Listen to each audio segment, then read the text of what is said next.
एक पंकज नावाचा मुलगा रोजच्यासारखा उर्मिला मॅडमकडे ट्युशनला गेला होता. संध्याकाळचे वेळ होते. उर्मिला मॅडम त्याला नेहमीप्रमाणे गणित शिकवत होत्या. पण त्या दिवशी काहीतरी घडणार होते, ज्याचा अंदाज पंकजला अजिबात नव्हता. त्याने कधीच असा विचारही केला नव्हता.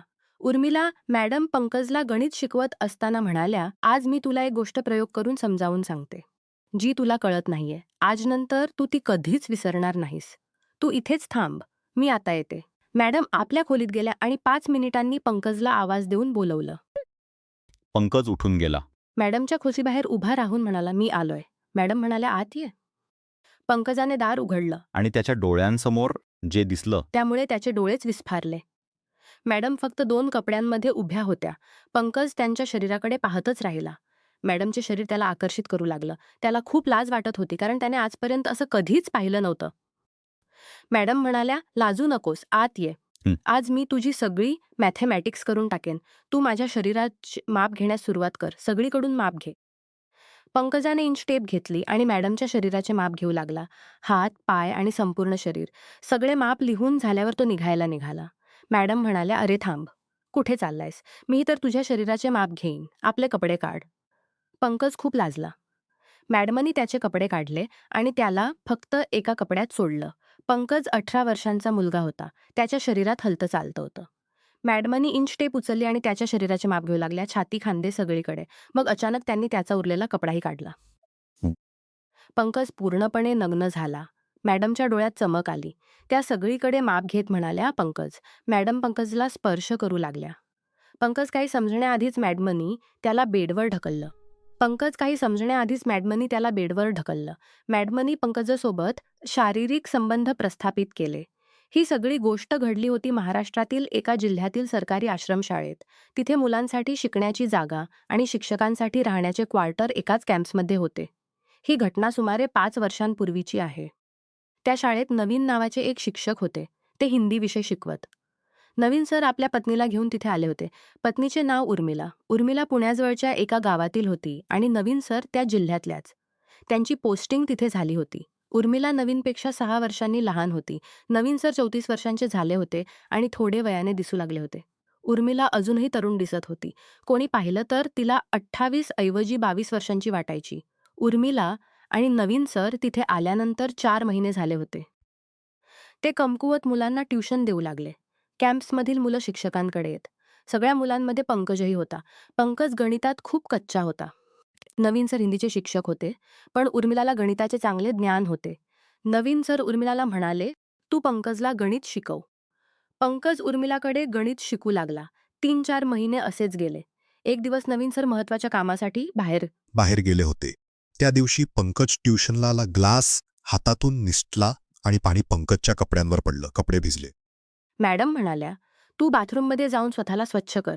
पंकज बाथरूममध्ये गेला आणि कपडे काढून स्वतःला नीट करू लागला. उर्मिला मॅडम त्याला चोरून पाहू लागल्या. तरुण मुलाला नग्न पाहून त्यांच्या मनात काहीतरी घडू लागलं. त्यांनी ठरवलं की पंकजला आपल्या जाळ्यात अडकवायचं. त्यानंतर उर्मिला पंकजसमोर आपली साडी थोडी वर करत, पल्लू सोडत अशा गोष्टी करू लागल्या. पंकज खूप लाजाळू होता. तो पुढे येत नव्हता, पण सगळं पाहत होता. उर्मिला मनात म्हणाली, "हा पुढे येत नाही. मलाच काहीतरी करावं लागेल." आणि त्या संधी शोधू लागल्या. एक दिवस नवीन सर 4-5 दिवसांसाठी बाहेर गेले. उर्मिलाला ही संधी योग्य वाटली. तिने पंकजला बोलावलं. स्वतः नग्न झाली आणि पंकजलाही नग्न केलं. मग म्हणाली, "तू माझ्या शरीराचे माप घे." नंतर स्वतःही त्याच्या शरीराचे माप घेतलं आणि त्यानंतर पंकजसोबत शारीरिक संबंध प्रस्थापित केले. पंकज तरुण होता, सुरुवातीला लाजत होता, पण एकदा सगळं झाल्यानंतर तो मॅडम समोर सहज होऊ लागला. दोघेही एकमेकांना पूर्ण देऊ लागले. उर्मिलाला आपल्या पतीकडून मिळत नसलेला आनंद आता मिळत होता. नवीन सर घरी नसताना पंकज चोरून येत आणि दोघे शारीरिक संबंध ठेवत. रात्री हॉस्टेलमधून चोरून निघून येत आणि परत जात. 5-6 महिने हे चालू राहिलं. पंकजला वाटू लागलं की आता आपण दोघे एकमेकांवर प्रेम करतोय. उर्मिलाच्या मनातही पंकजसाठी काहीतरी भावना निर्माण झाली होती. एक दिवस उर्मिला म्हणाली, "पंकज, मला ही चोरी-छुपे आवडत नाही. आपण कुठेतरी निघून जाऊया. आपली वेगळी दुनिया बनवूया." पंकज म्हणाला, "मॅडम, मी शिकणारा विद्यार्थी आहे. माझ्याकडे पैसे नाहीत. मी तुम्हाला कुठे घेऊन जाईन? पळून जाणं सोपं आहे. पण आपण जगू कसं?" उर्मिला काही विचार करू लागली. 3 दिवसांनी पंकज ट्युशनला आला, तेव्हा तिने त्याला पूर्ण योजना सांगितली. योजना इतकी व्यवस्थित होती की पंकजलाही आश्चर्य वाटलं. नवीन सर तर कल्पनाही करू शकत नव्हते. उर्मिला मायके जाण्याच्या निमित्ताने निघाली आणि पंकजही गावाला जाण्याच्या निमित्ताने सुट्टी घेतली. एक दिवसाने नवीन सरना फोन आला. समोरून कोणी म्हणालं, "आम्हाला 10 लाख रुपये हवेत. मी तुमच्या पत्नीला किडनॅप केलंय. पैसे न दिल्यास तुमच्या पत्नीचं जे होईल ते तुम्ही विचारही करू शकणार नाही. तिला जिवंत सोडणार नाही. आणि सापडलीच तर तुकड्यान सापडेल." नवीन सर खूप घाबरले. शरीर थरथरू लागलं. समोरून धमकी दिली गेली की ही गोष्ट कोणाला सांगितली तर पत्नीला जिवंत ठेवणार नाहीत. पोलिसात सांगितलं तरी. नवीन सर साधे माणूस होते. ते रडू लागले. "असं काही करू नका. पैसे हवे असतील तर देतो." समोरून विचारलं, "तुमच्याकडे किती आहेत?" नवीन सर म्हणाले, "जास्तीत जास्त 1 लाख देऊ शकतो."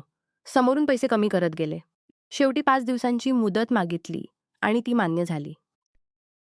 5 दिवसांनी ठरवलेल्या जागी नवीन सर 10 लाख रुपये ठेवून आले. तिसऱ्या दिवशी उर्मिला घरी परत आली. नवीन सर खूप आनंदी होते. त्यांनी पत्नी वाचवली होती. ही गोष्ट त्यांनी कोणाला सांगितली नाही. पंकज परत ट्युशनला येऊ लागला. ही सगळी योजना उर्मिला आणि पंकजनीच आखली होती. उर्मिला 2 दिवस गायब होती आणि फोनवर धमकी देणारा पंकजच होता. त्यानेच 10 लाख काढले होते. 1 आठवड्यानंतर उर्मिला पुन्हा मायके जाण्याच्या निमित्ताने निघाली आणि पंकजही सुट्टी घेऊन निघाला. दोघे नागपूरजवळ एका शहरात जाऊन राहिले. किरायाच्या खोलीत राहू लागले. नवीन सर उर्मिलाला फोन करत, पण मायकेतून कळलं की उर्मिला तिथे गेलीच नव्हती. नवीन सर पुन्हा घाबरले शाळेतून कळलं की पंकज सुट्टी घेऊन गेलाय, पण गावातही नाही. पंकजचे आईवडील शाळेत आले होते. नवीन सरनी पत्नी गायब झाल्याची ची तक्रार ठाण्यात दिली. पोलिसांनी सगळी माहिती घेतली. उर्मिलाचा फोन बंद येत होता. पंकजकडे फोनच नव्हता. पंकजच्या आईवडिलांनी गायब झाल्याची तक्रार दिली. 4 महिने गेले. पंकज आणि उर्मिला नागपूरजवळ किरायाच्या खोलीत छुप्या राहत होते. दिवसरात्र एकमेकांसोबत होते. पंकजने घेतलेल्या पैशांवर ते जगत होते. पैसे हळूहळू संपू लागले. उर्मिला पंकजला म्हणाली, "आता तू काहीतरी नोकरी शोध." पंकज नोकरी शोधू लागला. त्याला एका दुकानात नोकरी मिळाली. तो कामाला जाऊ लागला. त्यांच्या खोलीच्या शेजारी एक तरुण राहत होता. तो एका कंपनीत नोकरी करत होता. दिसण्यात सुंदर. त्याच्याकडे पल्सर बाईक आणि चांगला फोन होता. शहरातला मुलगा होता. पैसे संपत गेले तसं उर्मिला आणि पंकजमध्ये भांडणं सुरू झाली. उर्मिला आता पंकजच्या साध्या आयुष्यात रस उरला नव्हता. ती शेजारच्या तरुणाकडे आकर्षित होऊ लागली. पंकजला हे लक्षात आलं. एक दिवस त्याने उर्मिलाला विचारलं, "तू मला वापरलंस का?" "फक्त पैसे आणि मजासाठी." उर्मिला शांत राहिली. पंकजला कळून चुकलं की ही प्रेमाची गोष्ट नव्हती. तो फक्त एक साधन होता. त्याने उर्मिलाला सोडून देण्याचा निर्णय घेतला. पण तोपर्यंत पोलिसांना त्यांचा ठावठिकाणा कळला होता. नवीन सरनी दिलेल्या तक्रारीनुसार चौकशी चालू होती. पंकज आणि उर्मिला दोघांनाही अटक करण्यात आली. न्यायालयात उर्मिलावर फसवणूक, खोटी किडनॅपिंगची धमकी आणि पतीची फसवणूक यांचे आरोप ठेवण्यात आले. पंकजवरही सहभागाचे आरोप होते. उर्मिलाची नोकरी गेली. नवीन सरनी घटस्फोटाची प्रक्रिया सुरू केली. पंकजच्या आईवडिलांनी त्याला घरी घेतलं, पण शाळेत आणि समाजात त्याच्या नावावर डाग राहिला. उर्मिला एकटी पडली. पंकजलाही आपल्या चुकीची जाणीव झाली. त्याने पुढे शिक्षण पूर्ण केलं, पण त्या वर्षांचा अनुभव त्याला आयुष्यभर आठवत राहिला. ही गोष्ट सांगते की शिक्षक आणि विद्यार्थी यांच्यातील मर्यादा ओलांडणं, विवाहित असताना दुसऱ्यासोबत संबंध ठेवणं आणि पैशासाठी फसवणूक करणं हे सगळं चुकीचं आहे. अशा चुकांचे परिणाम फक्त एकाच व्यक्तीवर नाही, तर सगळ्या कुटुंबावर आणि भविष्यावर होतात. प्रलोभनाला बळी पडू नये, जबाबदारीने वागावं आणि दुसऱ्याच्या जीवनाशी खेळू नये, हेच यातून शिकायला मिळतं. नमस्कार मित्रांनो, तुम्हाला ही कथा आवडली असेल तर चॅनेलला सबस्क्राईब करायला विसरू नका. आणि यापेक्षाही अधिक रंजक व्हिडिओ पाहण्यासाठी माझ्या चॅनेलवर नुकताच अपलोड केलेला नवीन व्हिडिओ नक्की पहा. तो तुम्हाला खूप आवडेल, अशी मला आशा आहे.